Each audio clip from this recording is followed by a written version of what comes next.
from Teachers Talk Radio.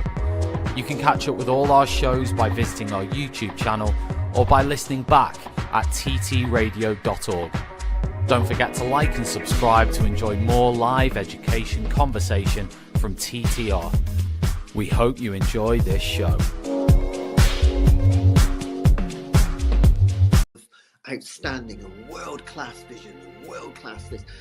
I'm a real leadership geek, honestly. I've spent my whole career reading books and chatting to people. I just find the whole thing and the announcement, the way it's been announced, bizarre. If you could move away from a model where teachers are so intensely focused.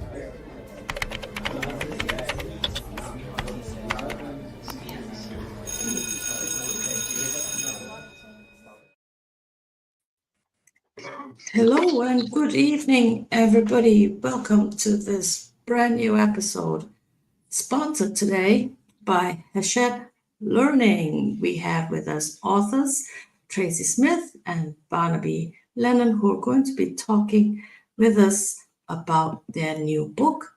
Stay with us. Let me just tell you first about Hachette Learning. We partner, Teachers Talk Radio partners with Hachette Learning. Hachette Learning publishes professional development books and resources that support great teaching and learning in schools around the world. Level up your professional development today and visit www.hachetlearning.com to explore the full range of titles.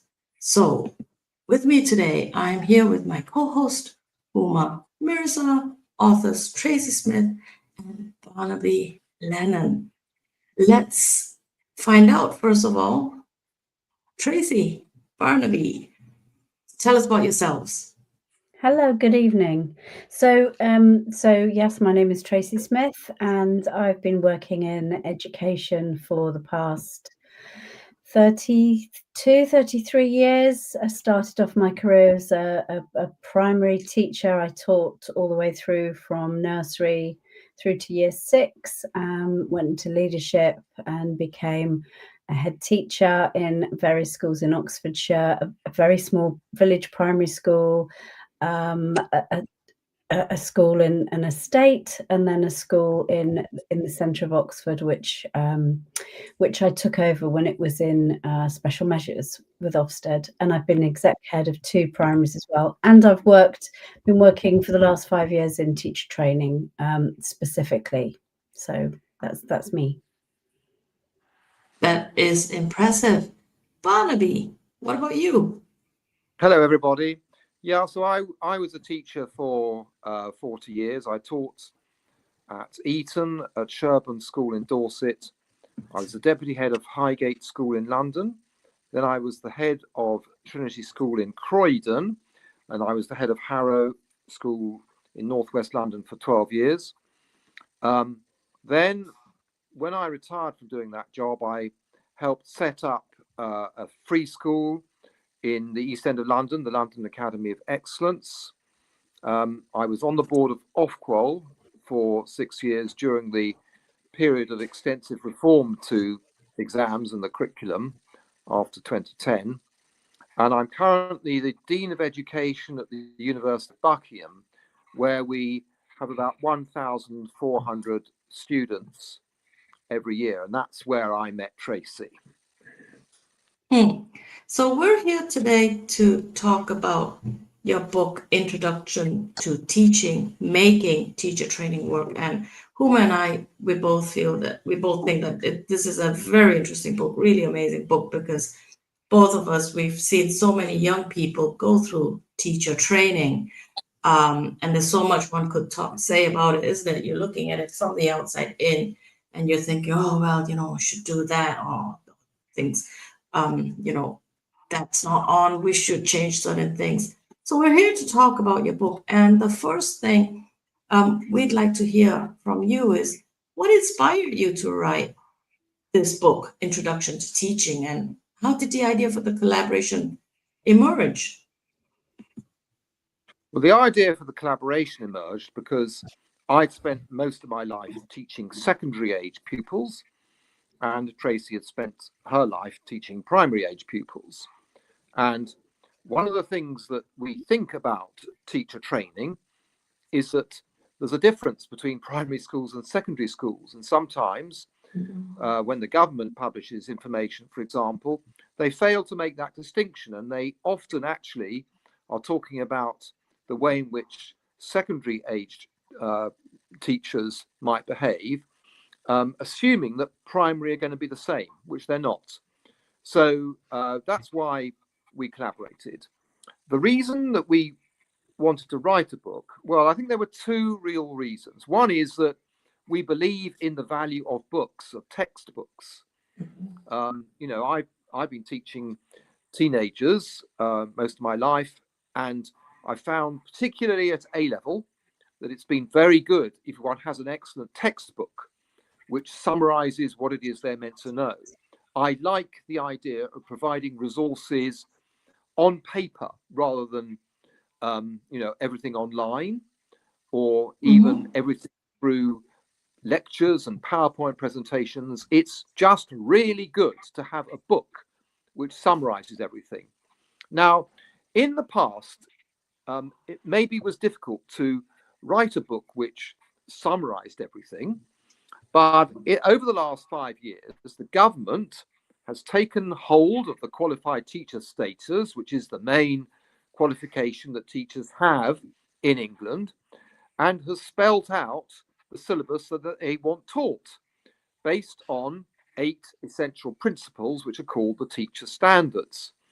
And the government syllabus, which is called the core content framework, was altered, and a new version came in this September, so only last month. So now's a really good time to set it all down in an authoritative textbook, useful summaries of these 8 teacher standards, clearly explained. But it's better than just reading the government's own syllabus, because a syllabus is necessarily rather a limited thing. It's quite inadequate. So this is our opportunity to take the government syllabus, explain what it really means in the context of both primary and secondary schools. So that's why we're hoping it's going to be a great success.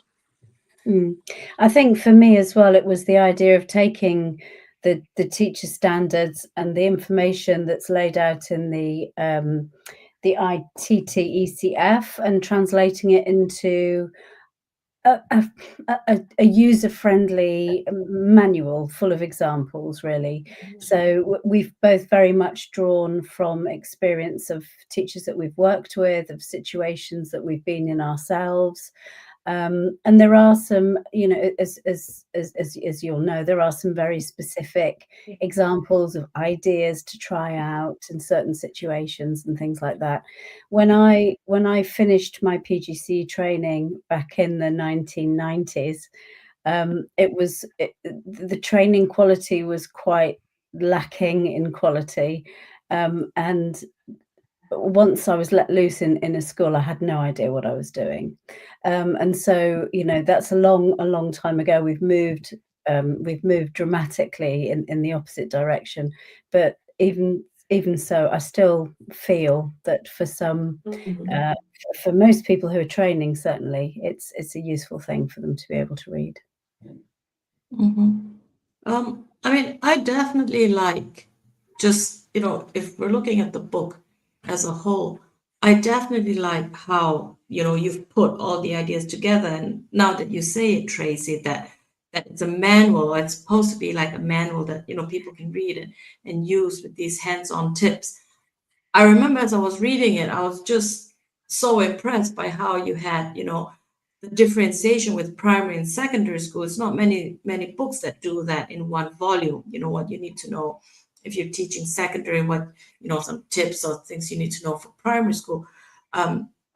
Where I work in Germany, we have, handbooks and books on, teacher education and about teaching, but they're always separate books. And as I was reading that, I felt that the genre just seemed so familiar. And when you mentioned manual like that, the penny dropped there. Huma, would you like to add something here, or should we just dive straight into the book? let's dive straight into the book. Okay.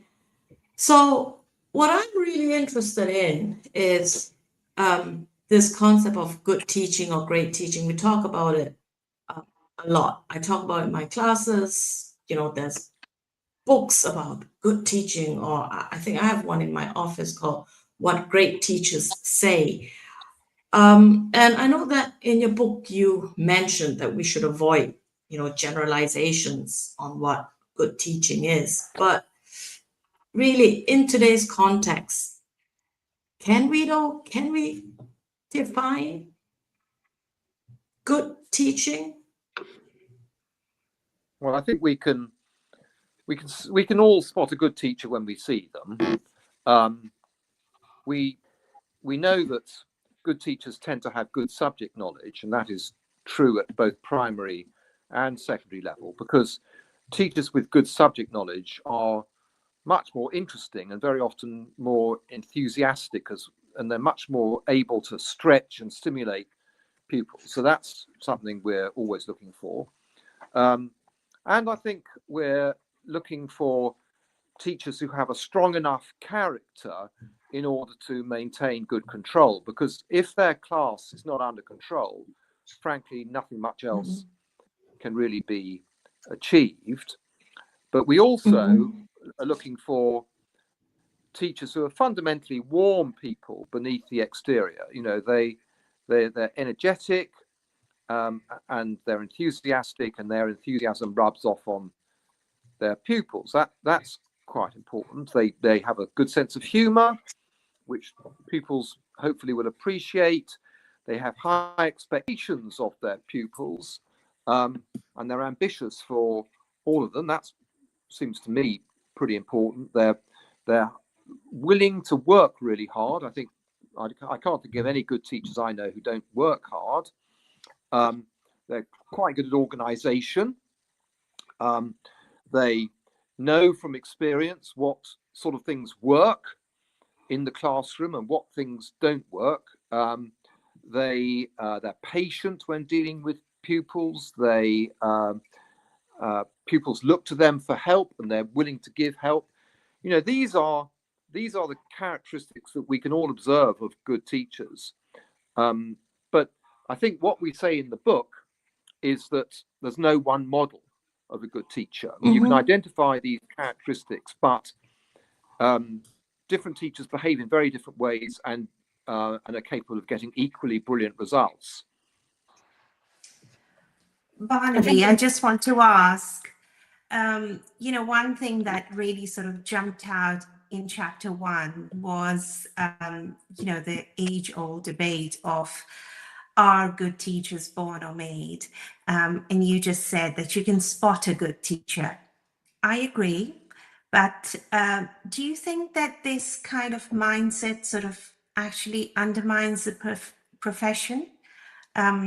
I just feel that it's almost suggesting that teaching is a talent that you're born with, rather than a craft that you can refine. What are That's your a great views question. on I'm this? going to hand over to Tracey. Of course. It's a good one, yeah. So great teachers can be made. It helps if they like children. You can always tell if a teacher is happy in the company of children. So I think as long as that is a prerequisite, then great teachers can be made. I will give an example of myself. So I've already said that when I left teacher training college, I had no clue what I was doing. I ended up teaching in a very small village primary school where there was only me and the head teacher. And I was teaching reception to year 3, and I had literally no idea what I was doing. It was the days before phonics. It was the days before we had schemes. It was, there was nothing there for me to draw upon. And I spent 5 years being probably the worst teacher that I've ever experienced. I had no idea what I was doing. After 5 years, I moved to a larger school, and I was fortunate in having a parallel teacher who was highly experienced. And I was teaching year 5 and 6, and she was teaching year 5 and 6. And every opportunity that I could get, I would go and pop into her classroom. And so it would mean if I was shaving half an hour off my PPA time, if I was leaving my pupils to read quietly with a teaching assistant, I would pop in and see, and her name is Ellie Parry. And she's not even mentioned in the book, but I learned by watching Ellie what being a good teacher looked like. And I was able from that moment on to really refine and hone my craft. And within a couple of years, I became the teacher in that school that people were being told to go and observe. So I believe that with the commitment, the right opportunities to observe, the right kind of excellence, then teachers can be made. I absolutely agree. And, I've had a similar experience after I completed my teacher training and I stepped into the classroom for the very first time. I don't think the first year I was a very great teacher, but I learned from my mentors, and I was very fortunate to be trained by a very experienced teacher, and she was phenomenal. Just watching her teach, it helped me improve and refine my craft. And over the years, last year I've worked under the leadership of a very, very fantastic head teacher. Her name is Deirdre Devine, and learned so much from her. She inspired me to step into leadership. So I think, it's a profession that you can refine your skill. You don't have to be super talented to step into teaching. You just need to have the passion to become a great teacher, and constantly reflect on your teaching practice, your leadership skills. There is always room for improvement. And I think that is what makes a good teacher, in my humble opinion. Not sure if you agree, but Yeah, no, I completely agree with that. And actually, I work quite closely with mentors as well, and I often say to them, a mentor can be the difference between somebody becoming a great teacher or failing as a teacher. The skill and the importance of expert mentoring can't be underestimated. Thank you. And so if we look at the literature on teacher training, what are some of the gaps in teacher training and the literature on teacher training did you feel were most pressing or underaddressed, and to what extent does this book respond to these gaps in the literature? Well, I'll let Tracey respond to that question in a moment. But what I would say, and that is, we tried to cover everything. So we tried to cover every aspect of the teacher's standards, which are the syllabus for the qualified teacher status course. But we also tried to cover things which are not in the teacher standards or in the core content framework, even though I think they should be. So I'll give a few examples. As a secondary school teacher, one of the most important things is to know how you might go about getting good exam results with your pupils. That is not directly covered in the ITT ECF. And so we wrote quite a bit about that. And I was speaking this morning to a group of people exactly on that topic, how to get good GCSE and A-level results. And then there were other things which are sometimes just not covered in teacher training, like what should you do if you're covering a lesson for someone else, or how should you prepare a teacher if they're going to cover your lesson? How should you go about organizing a school trip? What are the things that can easily go wrong? And hundreds of other important topics which are just frankly not normally covered in teacher training. Now, of course, it's only a book, and a book can only take you so far. And as Tracey and I fully agree, you have to try these things out in a school, and you have to have a certain amount of experience in a school to understand precisely what the text that we've written is saying. But for anyone who's engaged in teacher training and are combining experience in the classroom with reading the relevant bits in our book, I think they'd find they got quite a long way. But I'm going to let Tracey answer the question now about, what topics does she think that we addressed, which are sometimes not addressed. Mm-hmm. I think it's the angle that I'm particularly proud of and was really intending to get across at the outset of writing this book was examples, everyday examples. So rather than sitting in an office or in my ivory tower, saying this is what the framework says and means, I wanted it to be specific examples from people that I was spending my days with, people whose lessons I was constantly going into. There's one section where I think it's called Be More Ella, and it's just giving an example of an early career teacher. She was in her very first few months, and how she mastered the relationship with parents of the 5-year-old pupils that she was teaching. That she at the beginning, they were disconcerted that she was a newly qualified teacher, that she looked 20, 21, and she really won them over with the way that she spoke to them about her, about her pupils, and asked the parents for their input. And I just felt, seeing her in action, I just thought, this is the kind of, passing this kind of thing on to people. I'm not talking about me who's been teaching for 30 years. I'm talking about somebody who's just worked out that that's a really good thing to do, and it's having a really good impact. So I think I haven't read a book about teacher training that has those kinds of everyday, that's quite a particular example, but that has those sorts of, from the frontline examples, if you like, people that are doing it really well, and that possibly 6 months previously had never thought that they'd be able to do it. So it's just a question of, offering answers. As Barnaby said, we're not saying this is the only book that. I think it does fill a gap. I think it definitely fills a gap on offering those kinds of ideas for certain situations and certain different classes. Okay.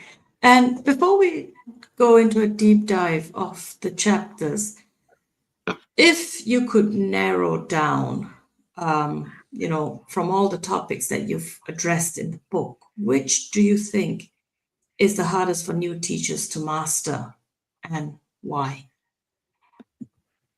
I think in a secondary school, one of the hardest things is if you're teaching a class of, say, 30 pupils with a wide range of ability, how are you going to stretch the most able and support the weakest pupils in the class without having a very fragmented approach to any individual lesson? There isn't a very great answer to that. I mean, it's something that skillful teachers gradually master from experience. So I would say it's very hard for new teachers to master differentiation. Yeah, definitely. In Germany, it's such an important topic in teacher training and teacher education. So I teach English language. My students are going on to become teachers of English as a foreign language or / second language in German public schools. And in all the German textbooks, there's all this thing about, differentiation, do this and do that. If your students are, weaker, and if your students are strong, this is what you could do. But the concepts, my students struggle with the concepts behind differentiation, and also with the time issue, and including differentiation in their lesson planning. They do struggle with that. And my students have very little classroom experience. So whatever they're introduced to during their time at university just seems so foreign to them. It's all, theoretical. Many of them have only experienced teaching as a student, right? That the apprenticeship of observation that Lordy talks about, in terms about teaching. So they can't really grasp or connect, what they're supposed to do. Tracey. Well, if you want me to choose one thing, that's a bit difficult. I think we'll go on to talk about certain other things that I feel are important. But for me, I think the one most difficult thing potentially for new teachers to master is asking questions well. So it's that aspect of AFL, assessment for learning. They're all very good at asking people to write the answers on a whiteboard and showing and being able to assess understanding. But for me, it's those questions about it's a very simple question. How do you know? How do you know that? So if it's in a mathematics or science or English, anything, how do you know? How do you know? How did you give that answer? Can you explain it? Can you explain your thinking there? And then building upon that, did anybody else think something different? Or can anybody build upon that answer? That kind of bouncing it around the class, this sort of open dialogue around thinking, I think is something that people find, I think they feel it's a minefield, whereas what I say to my trainees is just get into the habit of saying, how do you know? How did you reach that answer? And then all the others will kind of flow from that. Yeah. I just wanted to go ahead. Sorry, I just wanted to sort of touch on chapter 5, where you have referenced Professor Rob Coe's research. And he has identified several poor proxies of learning. For instance, when leaders go into a classroom to do a learning walk, a lesson could look really good without the pupils actually learning much. So could you tell our listeners a little bit more about Coe's work and what were his findings?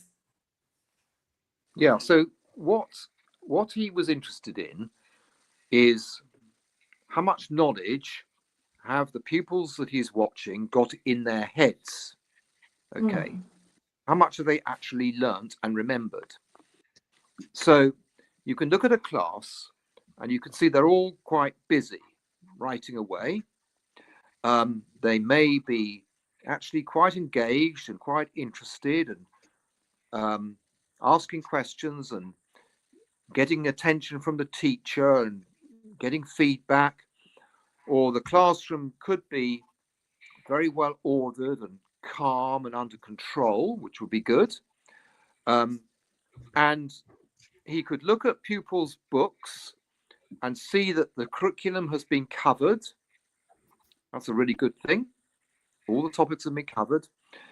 And maybe some of the students could supply correct answers to questions, even if they hadn't fully understood what they were saying, or even though they might have forgotten the knowledge by next week.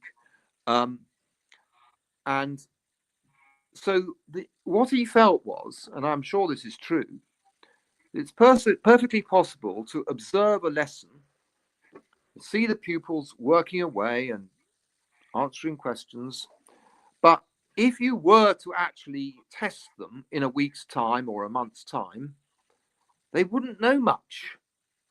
It hadn't sunk in. It wasn't in their memory. And so that wasn't such a good lesson after all. What he had observed were poor proxies for learning. But the teacher had failed to demonstrate that they really did know the work that they were being taught. That was what Rob Coe stated. And I think, do you think then, sorry, Tracey, do you think then this is where retrieval practice steps in?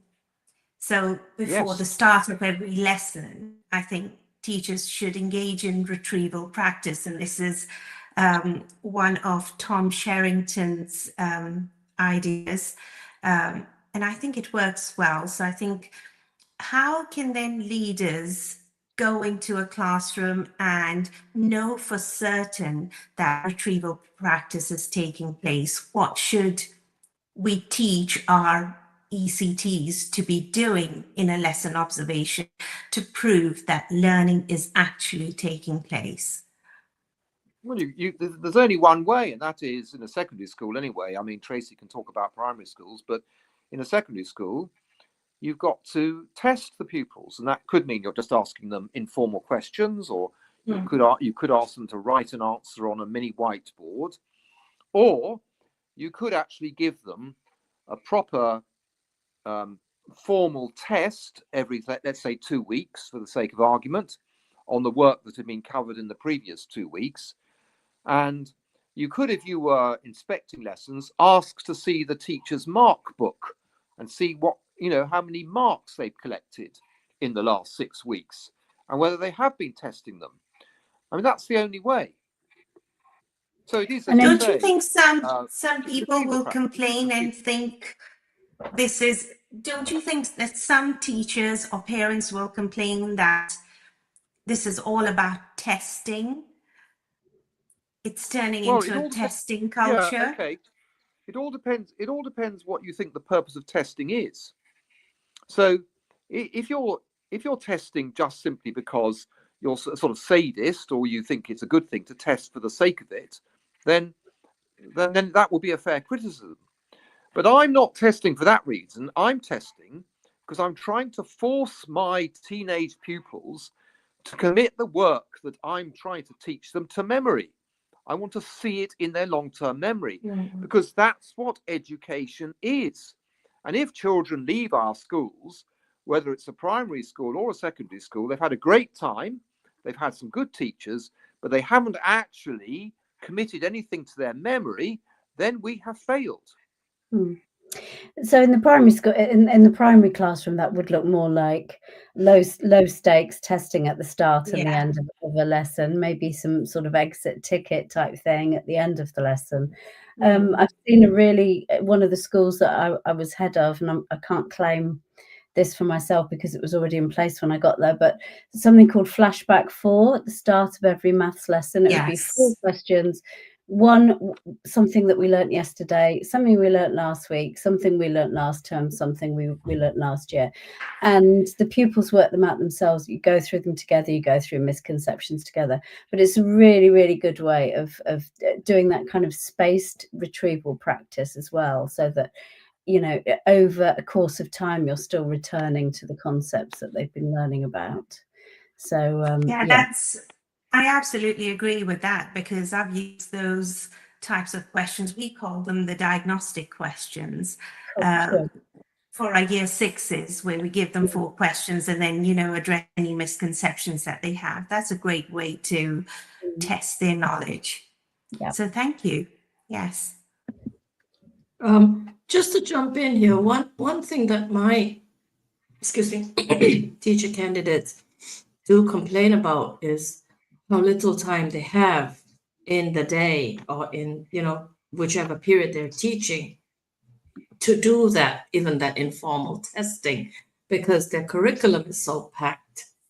And they feel that, just, spending, say, 10 minutes at the beginning of a lesson or 10 minutes at the end, that takes a chunk out of their already packed lesson plan, because they've got to tick the boxes and they've got to do, meet the lesson objectives for that week, for that month, or they won't get through the syllabus. What do you say to that? Well, I think, Khanh, you've just described one of the greatest weaknesses of the teaching in this country, and that is rushing through a syllabus, leaving half the pupils behind, failing to determine whether they've understood or even learnt the work that you've given them. And that's why we adopted maths mastery techniques, particularly from Singapore, the idea that we should go more slowly, teach things properly, and ensure that every pupil in the class has understood it. So I can understand the complaint, but the problem is caused by let's say, school leaders or exam board syllabuses that are too crammed with information. I must have missed that in Singapore because I grew up in Singapore and my math is terrible. So I must have missed that memo. But it must be a universal then problem because, we have that in Germany as well. This, squash as much as you can in the syllabus. They've got to have, achieve this and these and these learning objectives by the end of the academic year. I think for me, it's a question of there's a really good book. I shouldn't be advertising somebody else's book. There's a brilliant book called Teaching Backwards by Mark Burns and Andy Griffith, and it talks about you start with the end in mind. So you start with a learning intention for that lesson in mind, and you work out backwards how you're going to make sure all the pupils achieve that learning intention. And we used to take it to the extreme in one of my schools where I would say to my teachers, you do not let them leave the room until they have achieved that learning intention, learning objective. And so it was a question of making sure that progress was visible throughout the course of a lesson, even if it was a half an hour lesson.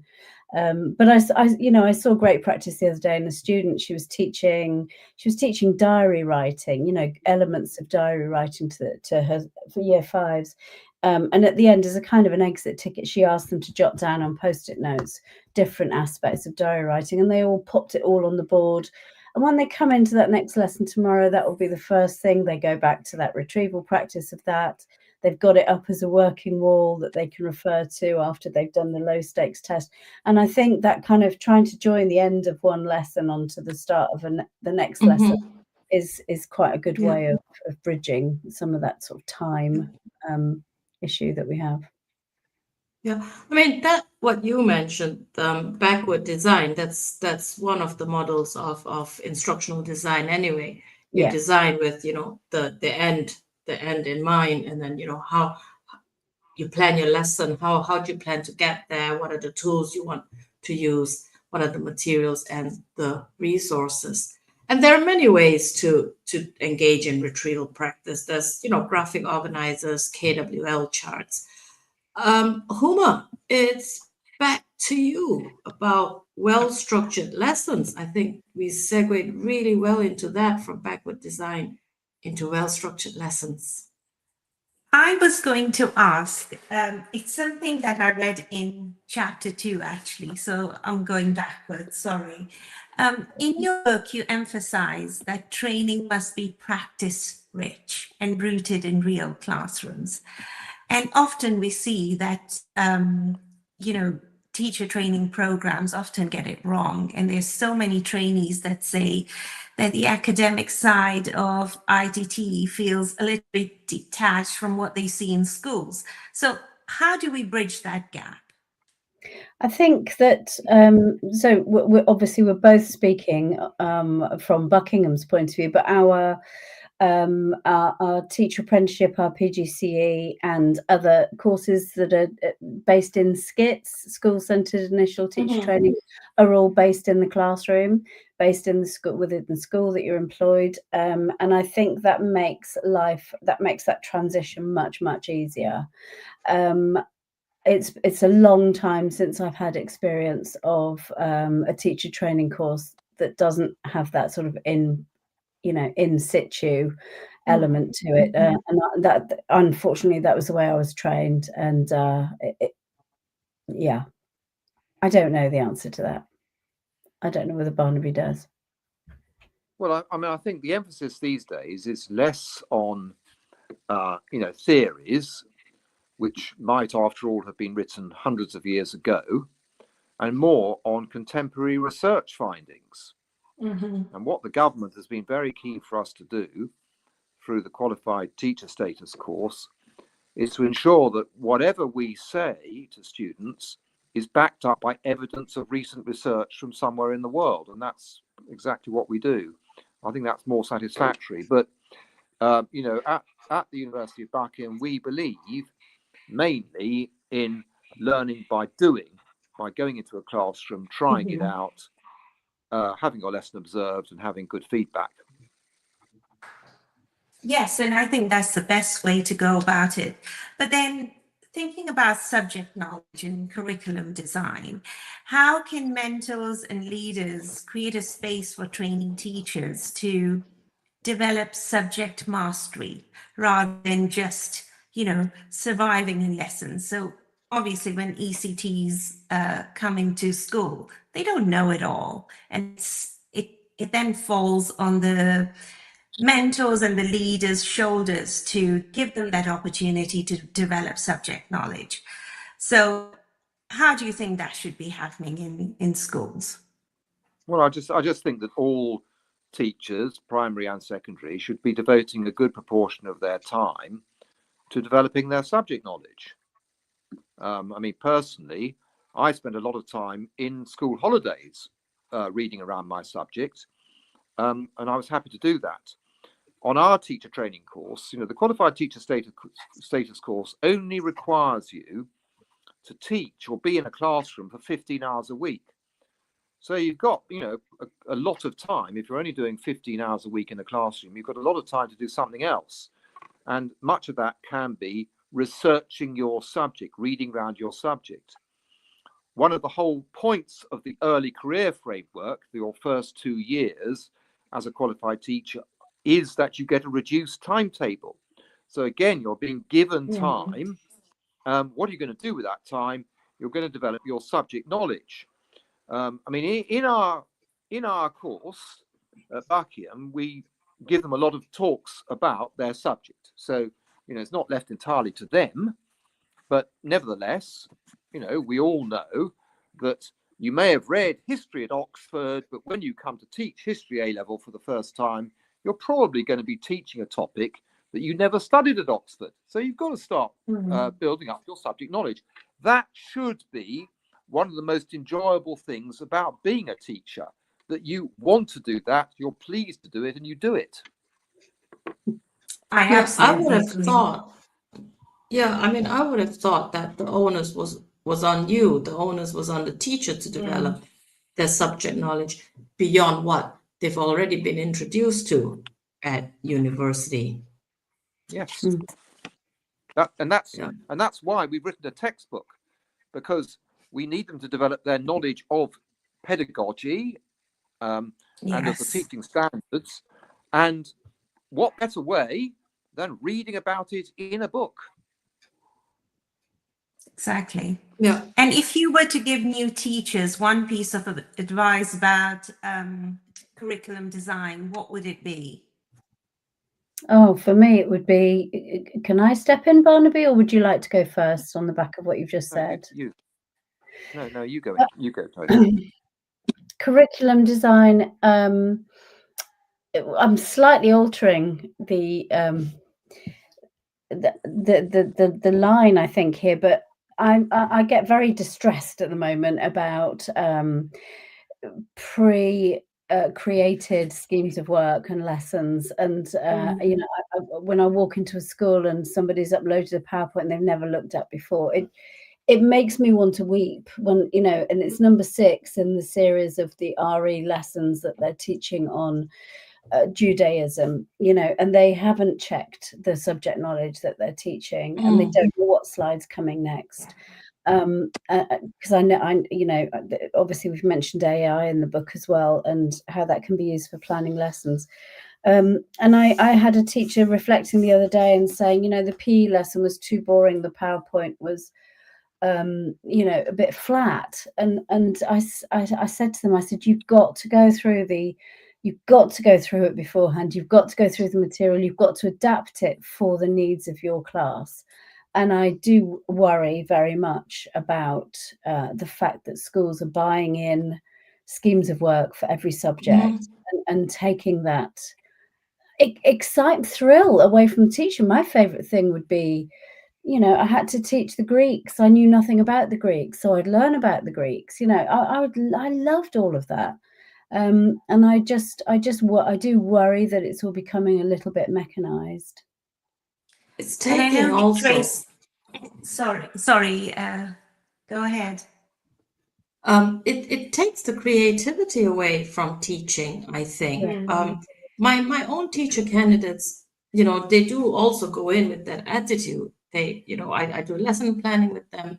I work on, grammar activities. I show them how, you could look at a textbook and plan for yourself, decide for yourself, if I had a class of 30 kids, what would I do, etc. And many of them, roll their eyes at me and say, well, we've got the teacher's book. And the teacher's book, like you say, it's pre-prepared. It tells you what to do, and you have all that add-on, tech, audio, visual materials, and it, teacher's book says, play this video and all that. But I find that all that is generic, and that's what I tell my students. I say it's generic, and you need to. Part of teacher competences is being able to improvise, to be spontaneous, to tweak a lesson to the audience that you have. Of course, for my teacher candidates, because they're at university, that audience is so far removed from their present reality. But that notwithstanding, they have the strong belief that they can conquer teaching with their course book and their teacher's handbook. And I feel quite sad because, teaching is being creative, Exactly. And Tracey, you mentioned AI, and Yes. you've mentioned AI in the book as well. So when I was training as a teacher, we didn't have AI tools to use to create lessons and resources. And these days, teachers have access to many different AI platforms to create those resources. With lesson planning becoming so quick and easy, I just feel that we are in danger of creating teachers who depend too much on these tools, and they're becoming passive teachers rather than, active thinkers. You've just mentioned creativity. I feel that they're losing their own creativity. They're depending, entirely on these tools to help them create a lesson without using their pedagogical knowledge to create that lesson for the students. Yes, I So agree. Sorry, carry on, Huma. what is your take on this? Sorry, I know I've got very old-fashioned views. No, I Some new totally teachers agree might with not agree with me. it does mention in the book how easy lesson planning is if you use something like, for example, the Oak National Academy, the AI tools to create a whole scheme of work. And I've got a trainee who's in a school where they've wholeheartedly bought into that. And she was asking me, and she was saying, how do you feel about the fact that, I'm now given the lessons I have to teach? And I said to her, we were talking about neurodiverse students as well, and I said, you have to adapt it for the needs of your class, not the class as a whole, but also the class as individuals as well. But it also runs the risk of being tedious as well. So I observed a lesson the other day, sorry to keep going on about examples, but I think it's relevant. It was a year 2 lesson, and the pupils were classifying animal groups. They were really good. If they had feathers, they must be birds. If they they were reptiles, they were amphibians.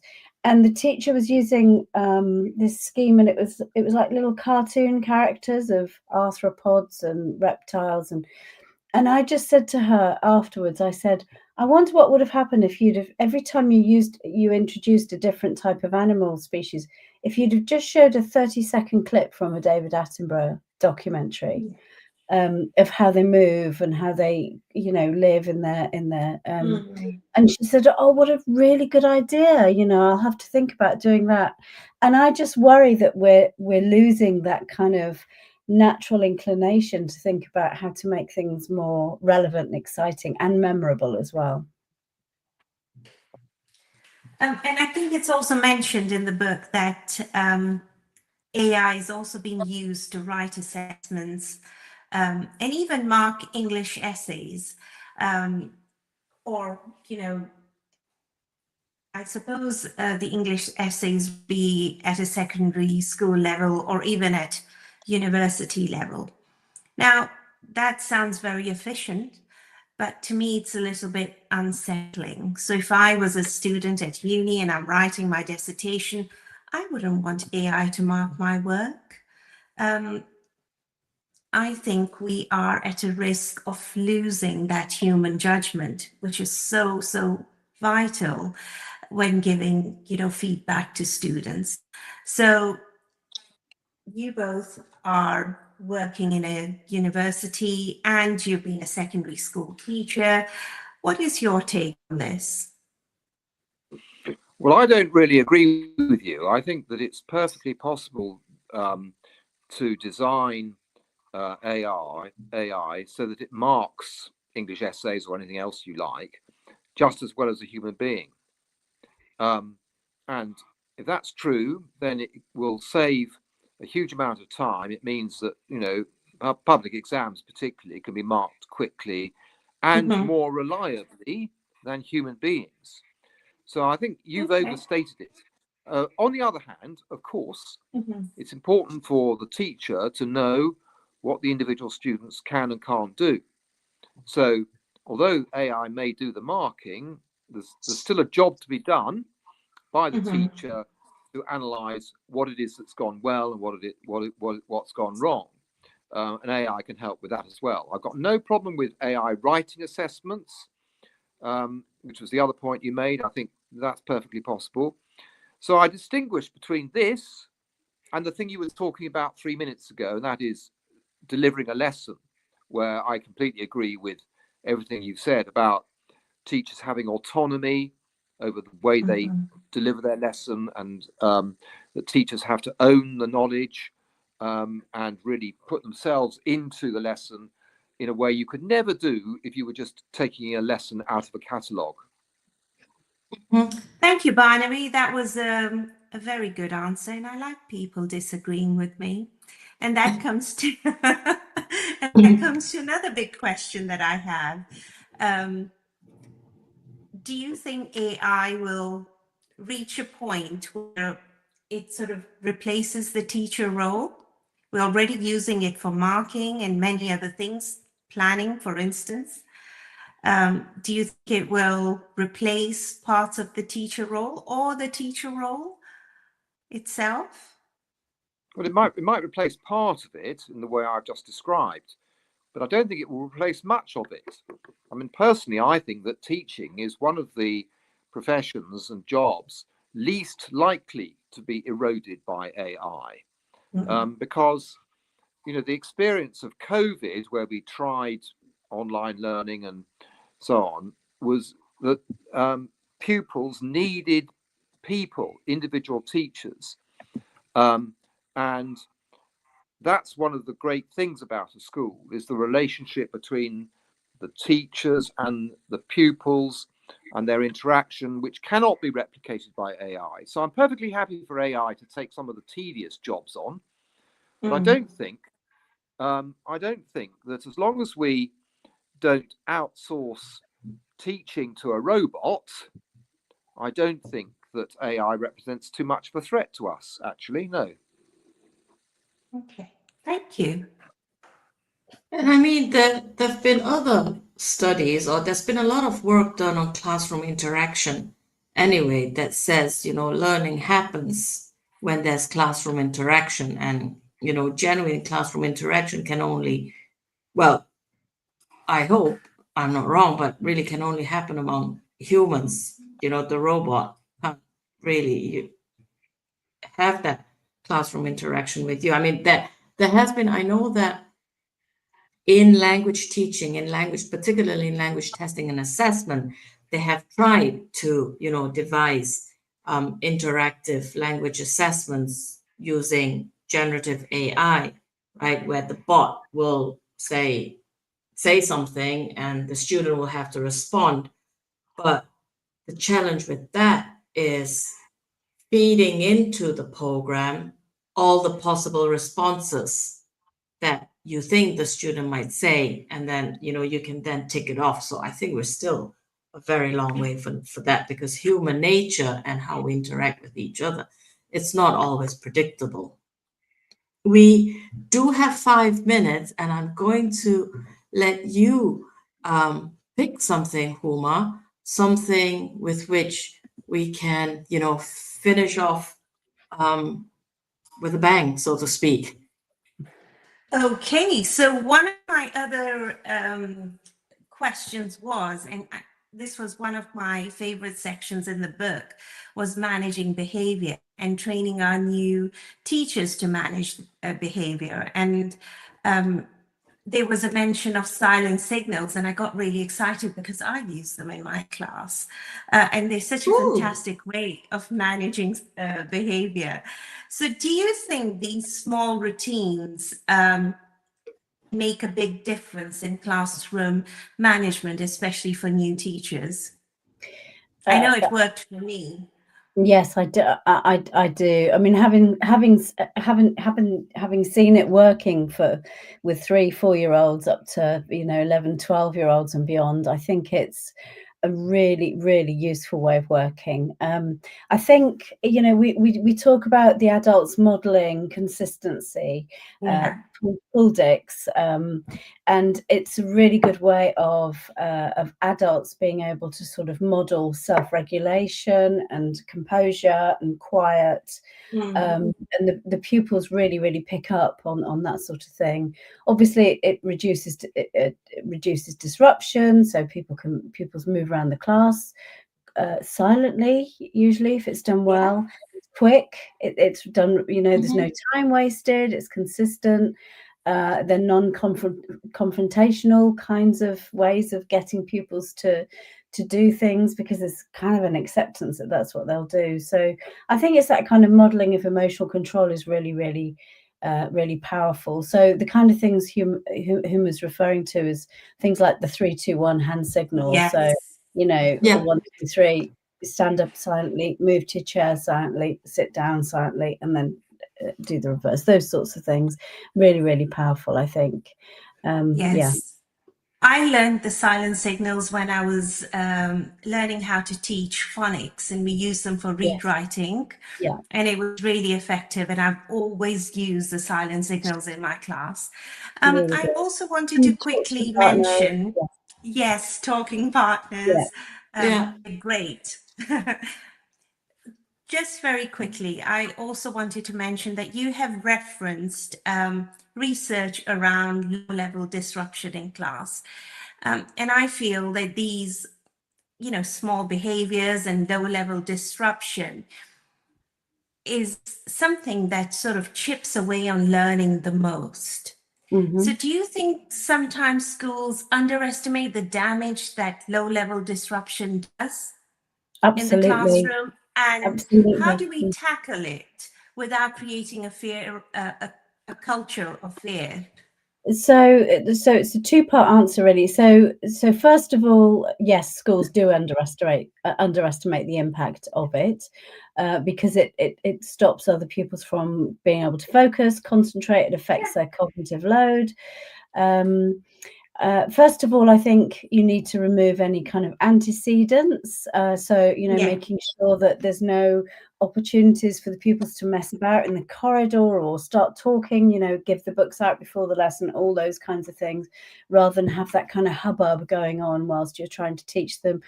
I say to my students, you don't speak to the class until they're all silent and waiting for what you're going to say. And I think, I've been in most of our schools, we didn't reward, we rewarded with praise, so specific praise. And, there's that magic, well done, Leanne, I can see you're doing exactly what we've asked you to do. That obviously works a treat, that your teachers themselves. But also, I think just stepping into, I think if we'd have had more time, maybe talking a bit more about restorative approaches as well. I think I'm a big advocate. So I will also do some work with values-based education. And I'm a big advocate for teaching through values, teaching ethical vocabulary to pupils, giving them that kind of sort of moral compass, I suppose. So I think if you talking about restorative behaviour, if you've got warmth without consistency, that leads to chaos. If you've got consistency without warmth, that leads to compliance, you know. And I think it's that kind of bringing together that trust, safety, genuine cooperation, helping pupils to understand where they've gone wrong, how they can put it right, all those kinds of things. You know, for me, it's all about it's relationships first, but not at the cost of accountability and good behaviour. Okay, because that was my next question, and I know you've touched upon it, because I work in West Yorkshire, and we use the therapeutic thinking approach. And while I see the value in it, and the fact that we teachers need to understand the pupils' emotions and build relationships, I sometimes worry that we are sort of overcomplicating behavior management, or I could say sort of making excuses for behavior at times. So when we're becoming empathetic and more understanding towards our students, sometimes I think we are letting go of holding our pupils, and even sometimes teachers, accountable for their actions. So, Tracey, I know you may disagree with me, but could you elaborate on that? Yeah, of course. I'll go first, and then I'm sure Barnaby's got views that are slightly different from mine.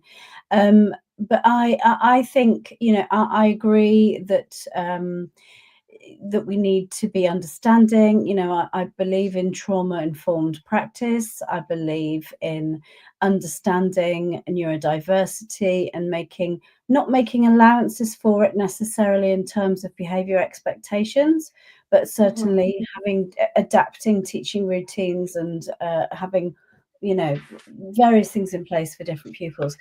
However, I don't agree with excusing poor behaviour.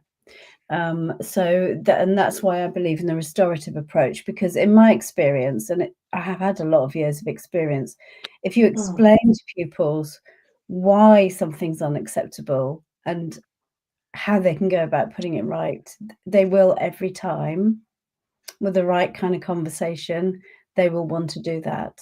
So I don't think that kind of understanding and empathy should come at the expense of any kind of high expectations for behaviour. Absolutely. I absolutely agree. Barnaby? Well, I think all I can do is repeat one of the themes of the book, which is that there's a big difference between primary and secondary. And, you know, how you manage behaviour is not something I would personally wish to generalise about. It depends on the age of the pupils, and it depends on the nature of the class you're teaching. So I'm not going to argue with Tracey, but I don't think it applies at all times in all places. Yeah. And I think that kind of encapsulates the book, really. There's certain chapters and sections of chapters where everything applies, whether it's primary or secondary, and then there's other things which are more specifically age related or subject specific as well. So yeah. So I'm going to ask my final question, and that is, you both have dedicated your lives to shaping teachers. What keeps you both hopeful about the future of education? Well, for me, it is that over the last 15 years, I have seen standards be rising across the board in all types of schools in England. And the quality of teaching now is far higher than it was 15 or 20 years ago. So I'm full of optimism for that reason. And you know, the statistics prove I'm right.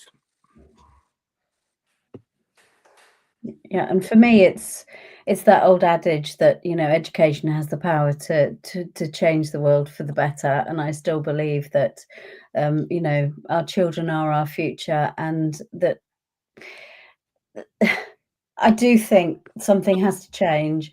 I do think that we're not enabling our children to be able to think critically enough at the moment. I think we're not enabling them to be able to make enough sort of decisions about the way that things are run. I'm not saying the children should be in charge, not by any means, but I think that we need to bring back into our curriculum a lot more opportunities for thinking, for questioning, for expanding those sorts of philosophical aspects of our lives that make everything so interesting and enriching. So that has to change first. I mean, as long as we continue to be, reflective practitioners, I'm sure there is hope for the future. And as we close this show this evening, just a reminder, this show is brought to you in partnership with Hachette Learning, just recently published Introduction to Teaching, Making Teacher Training Work. And thank you, everyone, for joining us today. Level up your professional development and visit the website www.hachetlearning.com to explore the full range of titles and to get your very own copy of Introduction to Teaching, Making Teacher Training Work. And there you go, Huma, you have got it. Show us it. Beautiful colors. Come on, show us it again. Yeah, there it is. Okay. Wonderful book. Thank you very much. Wonderful conversation with Tracey and Barnaby. Thank you also to my co-host, Huma. And good night, everyone. Good night. Outstanding, world-class vision, world-class this. I'm a real leadership geek, honestly. I've spent my whole career reading books and chatting to people. I just find the whole thing and the announcement, the way it's been announced, bizarre. If you could move away from a model where teachers are so intensely focused.